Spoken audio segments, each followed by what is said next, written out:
Hey everyone, this is Derrick Broze of the Conscious Resistance Network, and today we're going to talk about Prince Andrew, we're going to talk about Donald Trump, and we're going to talk about an alleged whistleblower by the name of John Mark Dougan that I've seen some of you guys commenting on, and see if he's really trustworthy. But before we do that, I want to remind you guys to bookmark theconsciousresistance.com, where you can get all of our latest content. You can follow us on Minds, follow us on Steemit, join our Discord channel, sign up for our text list. I can't recommend this enough, so you can get our content straight to your phone without relying on Facebook or YouTube. You can also follow us on BitChute, and if you want to support, do so via Patreon or Subscribestar. And I also recommend following and subscribing to our email newsletter. All right, so two things. First off, it's been a disastrous couple of weeks for Prince Andrew and the royal family, who we know Prince Andrew was connected to Epstein. We know Prince Andrew was seen with underage girls with Epstein, including Virginia Giuffre, and at least 3 women have accused or have, confirmed that he was involved in having sex with young girls and potentially helping traffic, being involved in to some capacity that we don't fully know yet. Of course, Prince Andrew came out, did the BBC interview, looked like a fool, and just nobody seems to buy his story. So the Queen, Prince Charles, get involved and basically say he has to step back from all public duties.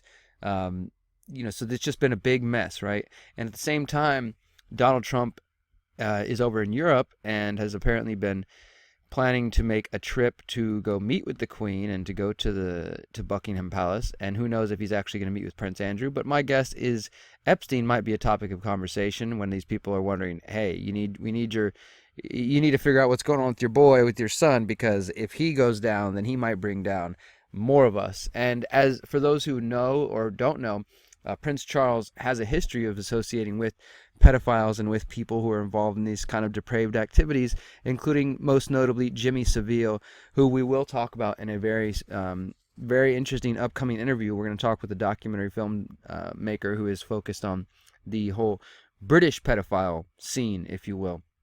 So we'll be getting all into that more in the coming weeks. But I want to start with noting that when Donald Trump was asked about his relationship with Prince Andrew, your boy Donald Trump claims that he doesn't know Prince Andrew, and this is immediately contradicted by photos from just earlier this year. Here's Donald Trump meeting Prince Andrew outside St. James Palace in London on June 4th, 2019. A man he claims he has no idea, and he doesn't know, I don't know Prince Andrew, but that's a tough story. It's a very tough story. So Trump's saying it's a tough story, it's a tough thing to deal with, but he doesn't know who this Prince Andrew guy is. He never met with him before.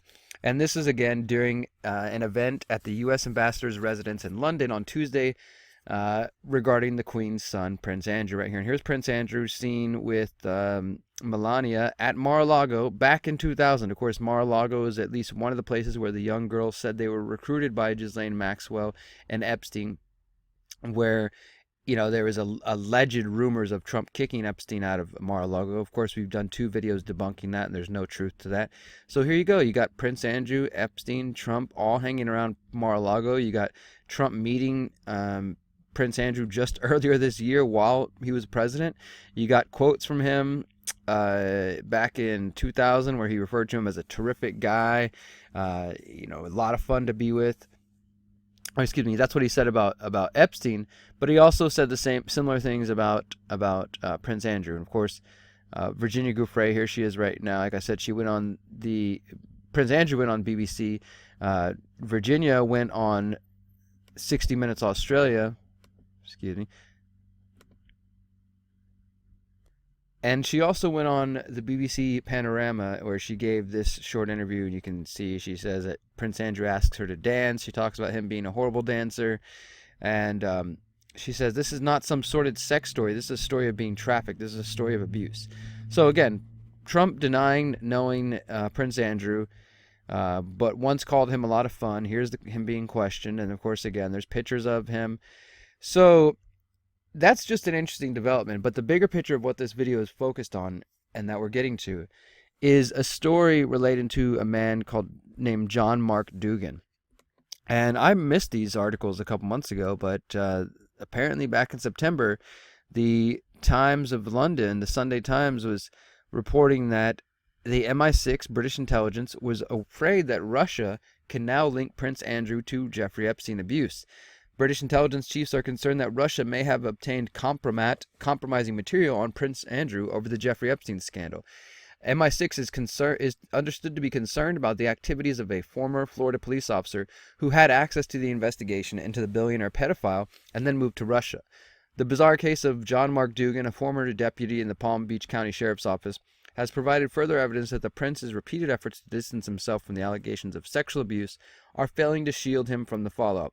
It says a security source last week said there were concerns of MI6 about how much Dougan knew of the original police investigation into Epstein. We also got this report. This was, later, just a couple days after that. Ex-Florida cop accuses FBI of covering up Prince Andrew's role in Jeffrey Epstein's scandal.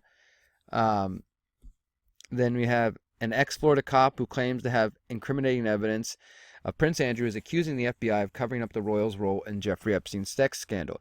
John Mark Dougan, who worked as Palm Beach County Sheriff's deputy in 2005, which is the year that the department launched their investigation into Epstein, said that they're covering it up. He says, "I'm certain the FBI is involved in some kind of cover-up over Epstein," he told the Times of London in this article right here. FBI is involved in Jeffrey Epstein cover-up. You have to pay to see the whole article, but the Post does a review of it, and you can kind of get all the details right here. It says, Dougan is now living in Russia after fleeing there in 2016 while under investigation in an unrelated case for alleged hacking. He claims to have backup copies of the troves of evidence related to Epstein, including scanned documents, or really what I found out were DVDs, all of which were seized in an FBI raid. "My copies of the files will never be released unless something untoward happens to me because they are my guarantee of safety for me and my family in the U.S. The Times reported that MI6 feel Dougan may have leaked Prince Andrew evidence to Russian authorities. And he is now an IT consultant in Moscow, and he slammed that idea as ridiculous and said that he's never been approached by the Russians about Epstein. He says, if the MI6 has concerns about any ties between Prince Andrew and Jeffrey Epstein, they got it from their Washington counterparts, not from me. And we'll explain more about that in just a moment. So, I know some of you have already heard of John Mark Dougan before. I know that there's the Sean Atwood YouTube channel, and there's this guy is also, he's gone on a couple podcasts. He's starting to speak out more publicly, but at the same time, I missed this story, and this is a couple months old. I've only just started to look into him in the last couple days, but I think that there's something more than what we're seeing here, okay? And so just bear with me for a second.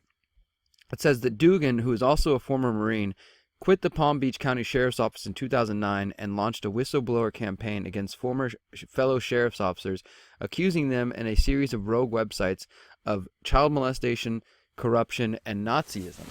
He fled to Moscow from Toronto in 2016 and was granted asylum. So this guy's got a really interesting, kind of crazy background that we can look into, and that's what I want to do here, because like I said, he's starting to make the rounds here, and we've got these stories reporting that he might have some positive information. He's saying the FBI is involved in the Epstein cover-up. He's saying the MI6 is potentially after him because they're worried what information he might have had into the Russians.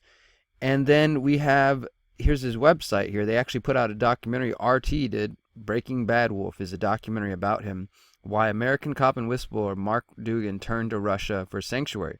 So I recommend watching the whole thing. I haven't got a chance to yet, but he tells his life, right?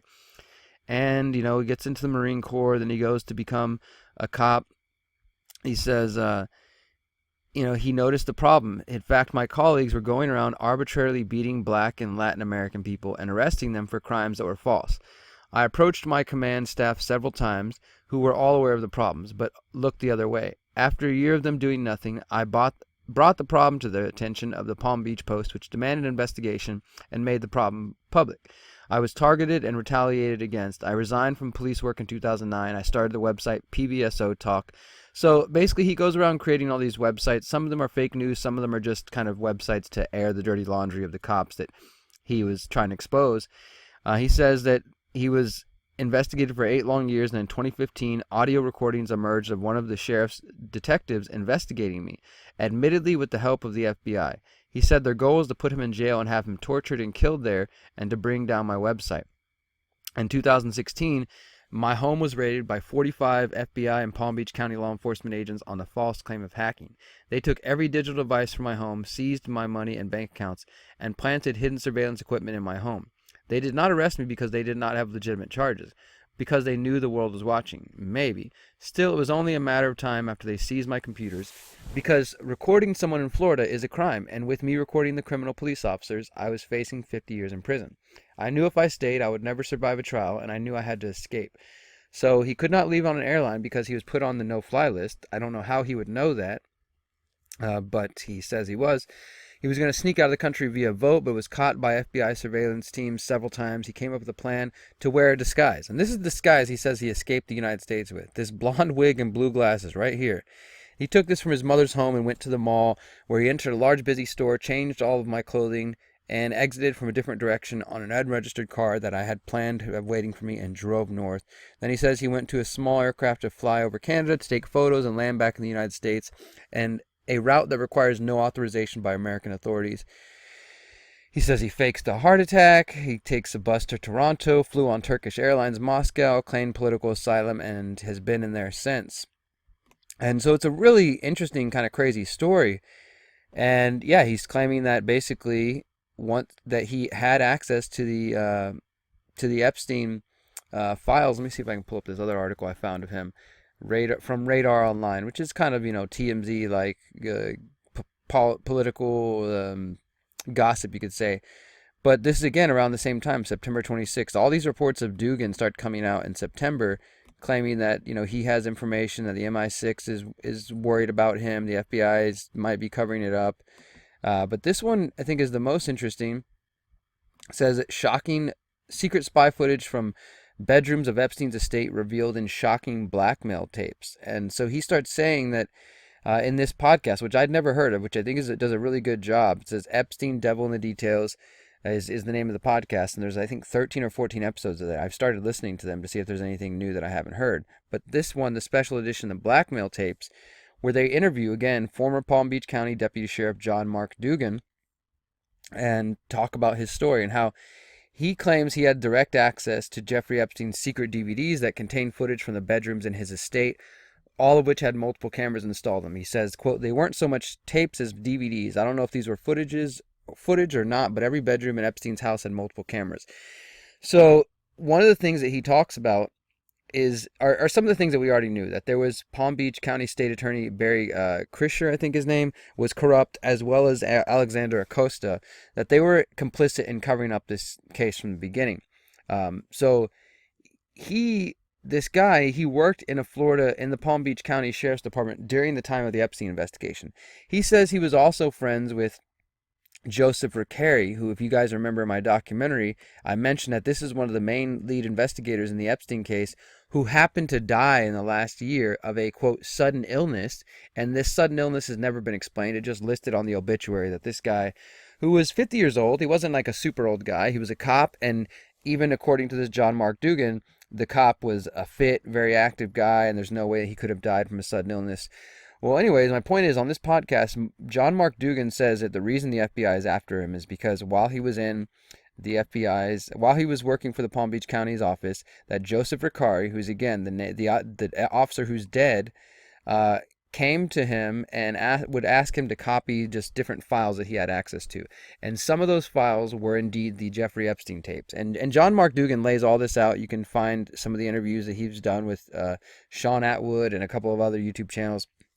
He says he copied the tapes, and he says he distributed them. And in this interview on the podcast, he said that the tapes are protected through VeraCrypt, TrueCrypt drives, and they're distributed across 5 continents where nobody has access to the password and the encrypted files at the same time. And so he's gone to these extreme lengths. He's in Russia, hiding out, and it's a pretty interesting case. I mean, I was like, wow, how did I miss this whole thing of this John Mark Dougan and this big podcast, Epstein, Devil in the Darkness. One thing about this podcast is this podcast came about after Epstein's death. So I do think it's interesting that a lot of the information, the stories that we're seeing coming out, are coming out now that Epstein is dead. And think about that. We don't really know if Epstein was murdered or suicide. I know some of you guys think he might still be alive. Who knows? But the point of the matter is this podcast, which seems very interesting, started September 5th, just after Jeffrey Epstein's alleged death. And it tells the whole story. I mean, it's broken down and it seems like they're telling a good part of the story, but this is where my suspicions come into play.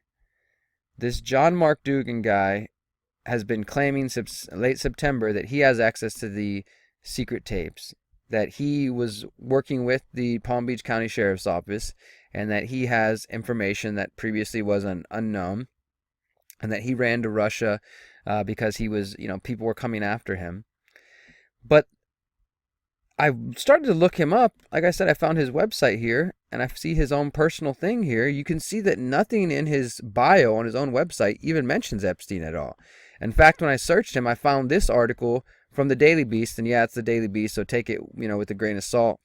The Saga of BadVolf, which was his hacker name. This is what he called himself, Breaking Bad Wolf. That's why they call that trailer that, because that was his hacker name. A fugitive American cop, his Russian allies, and a DNC hoax. So this article is from July 2018, last summer, updated January 2019. Exclusive. Cop says he's behind the DNC leaks. It's his latest hoax. New from here. A Florida cop turned hacker who catfished his enemies is now living in Russia under Putin's protection and says he started the DC leaks, but his claims don't add up. And you can go read this article. It's very interesting. It goes into the details of how Dougan says that, yes, he was working with the cops, and the cops were all up to all kinds of shady stuff, and so he created fake news websites about them to expose them, and they started investigating him, and they came after him. But, I mean, look, I did a Control F, and I read the whole damn thing. Epstein's not even listed in this article at all. So, as of last summer, this dude is being interviewed by the Daily Beast, and there's no mention of Epstein. He never mentions Epstein at all or having anything to do with the Epstein tapes. And instead, he's claiming that he was one of the people responsible for the website DC Leaks, and that he was connected to Seth Rich, and that he's, and of course the mainstream, they buy into the Russian conspiracy theory, so they don't believe anything about Seth Rich.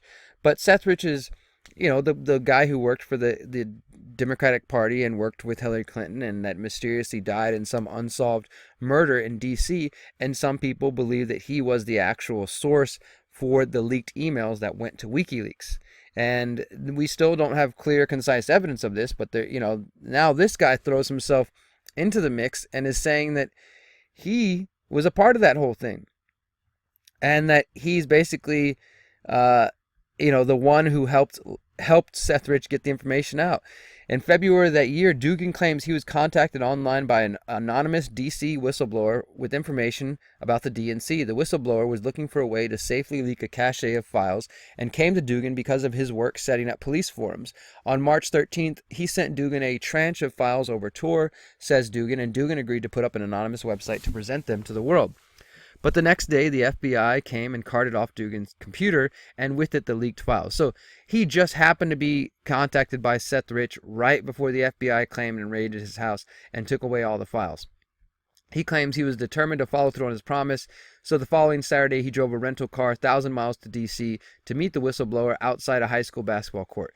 The mystery source handed Dougan a thumb drive, and Dougan jumped in his car, drove straight back home, racing to return to Palm Beach County before the FBI noticed he was gone. The thumb drive was loaded with about 700 private emails taken from DNC, he says, and Dougan set up his website called DC Leaks. I made it here to Russia on April 6th or 7th, he says. I took a few days for me to get to my head on straight and apply for asylum. Then I registered DC Leaks and uploaded the documents and gave the guy credentials. Dougan claims his involvement mostly ended at this point, but sometimes he logged onto the server and saw his whistleblower and his friends uploading additional files. His tale ends with a big reveal that won't surprise anyone familiar with this. He later realized that the whistleblower was Seth Rich. So, of course, the DNC, or the Daily Beast, says that, this is all conspiracy theory. They go with the whole Russia, it wasn't Seth Rich, it was Russians that hacked the DNC, and the Seth Rich thing is made up. I don't know. I think it's interesting. It's interesting because this guy Dougan, he connects to the Seth Rich conspiracy, and the hacking of the DNC files, or at least he claims to. Look at the Hillary Clinton's face there. And, to be clear, the Daily Beast basically says, like, the more they question him, that his story falls apart, and it seems like he's full of it. And that I would kind of go with that. I do think that this guy probably isn't as credible as he's making himself out to be. And at the same time, though, if there is truth here, and if he was involved with this and helped Seth Rich set up the website while he was in Russia, well, then that could explain away the Russian connection. They say that, no, this wasn't Seth Rich, this is Russian hackers. Well, if this guy ran away to Russia and then helped Seth Rich set up the website, that could be the alleged Russian connection.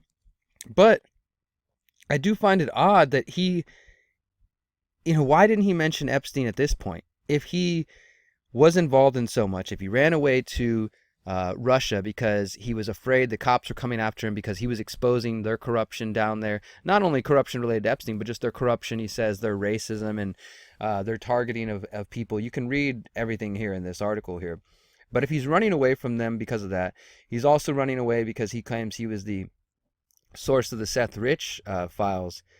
Why is he not mentioning Epstein in this entire article? Why is he not mentioning Seth Rich anymore? For example, in this interview here, now, of course, this interview on the special edition, the blackmail tapes, is focused on Epstein. So wouldn't make much sense for him to get into Seth Rich. But even on, say, Sean Atwood's channel, and I haven't watched all the interviews this guy's given, I'm just saying, I don't see him talking about Seth Rich anymore. This could be the case of some guy who is deep undercover. He could be a disinfo agent. He could be working for the Russians. He could still be working for U.S. intelligence if he was. He was with the Marine Corps.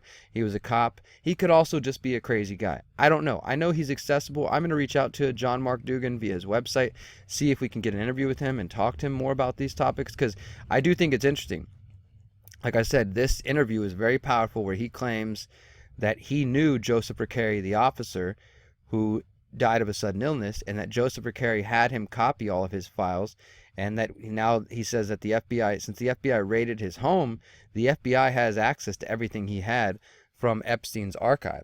So if there were hidden camera tapes of Prince Andrew or whoever else, and John Mark Dougan really was in possession of them, then the FBI does have them.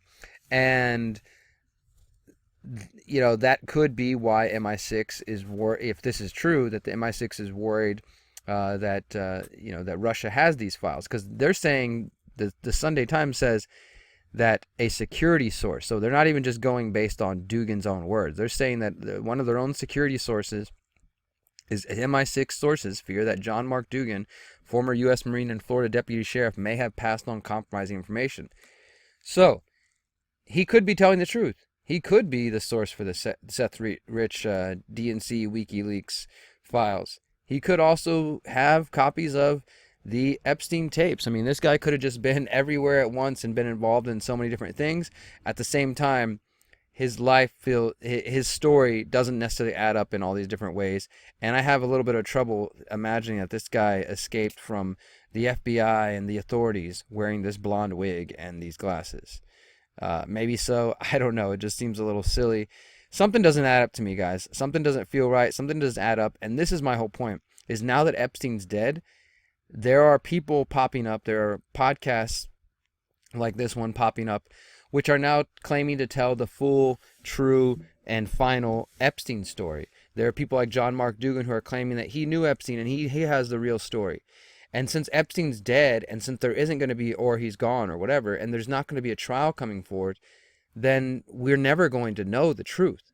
So I would assume that the intelligence agencies and the people who are trying to cover this up still are putting their people out there to try to misdirect the story. Now, is John Mark Dougan a part of that? I don't know. I'm just saying, the more I looked into this guy, the more I had questions. When I first found out about him, I was like, wow, how did I miss this story? This is crazy. This guy's got all this information, and they're reporting that the FBI might have covered up Prince Andrew's connection and all this stuff. But then the more I dig into it, something doesn't feel right. And that's just my thoughts. If you guys have any more comments on this, whatever you think about him, please leave it below. Let me know. Because, obviously, as we started out talking about, Trump, Prince Andrew, they're all connected. And Trump may pretend he doesn't know Epstein, pretend he doesn't know Prince Andrew, just like he pretends he never said he liked WikiLeaks. But that's just because he's a liar. And that's the matter of the fact. But behind the scenes, these people are very worried that the truth is going to come out. And so I think there are definitely people out there who are trying to do damage control and maybe direct the story into a way that they want it to go. And that might be away from the truth. So we have to be skeptical at every turn. And I'm going to leave it there for now, guys. If you enjoyed this, please like, follow, subscribe, thumbs up, comment below. And if you want to invest in my work and the future of the Conscious Resistance, please do so via Patreon or Subscribestar. You can also send cryptocurrency or PayPal.